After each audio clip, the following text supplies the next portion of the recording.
Добро вечер, почитувани медиуми. Најпрви една огромна благодарност до вас, затоа што во ова време невреме предизвикано од пандемијата со COVID-19 вирусот и ова енормна загаденост околу нас, професионално си ја вршите својата работа и секогаш сте на висина на задачата и уште еднаш благодарност до сите вас. ВМРО-ДПМНЕ денеска продолжува со своите протести, ВМРО-ДПМНЕ останува на улица.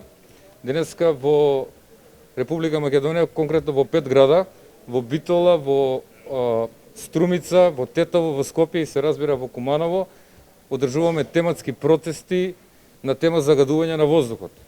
И не случајно Куманово е во фокусот на оваа тема, затоа што Куманово, за жал, на сите нас, на сите кумановчани, ќе ве потсетам, минатата есен, минатата зима беше лидер по енормната загаденост со познатите PM10 честици, лидер не само во Република Македонија, не во Европа, туку и во светски рамки, рамо до рамо со најзагадените градови во светот, со градовите во Индија и така натаму.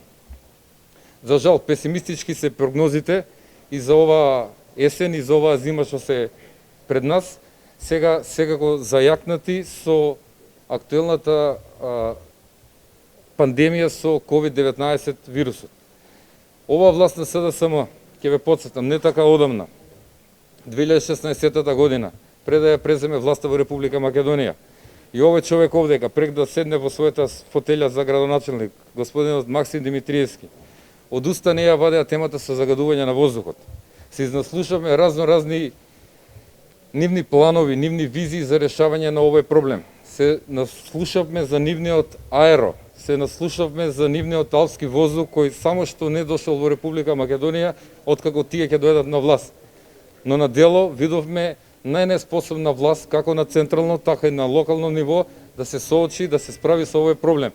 Не да го отстрани загадувањето, барем да го намали. Овие 3 години Максим Димитриевски ги истроши без да спроведе ни една конкретна мерка со што ќе го намали загадувањето во Куманово, кој е од огромни разбери и е не со огромна штета по животот и здравјето на нашите сограѓани.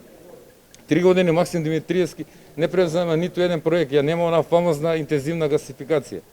Ги нема никаквите најавени мерки на краток и на среден и на долг рок за да се справи со огромната загаденост во нашиот град, но сега со влез во последната година на мандатот на градоначалникот и се наслушаме разни шарени лаги за проекти кои тој планира да ги спроведе за да колку толку добијат чист воздух граѓаните, но тие исти граѓани заедно со ВМРО-ДПМНЕ секојдневно ќе го потсетуваме дека тие негови проекти не само што требаше да бидат започнати досега, туку огромен дел од нив требаше да бидат и завршени.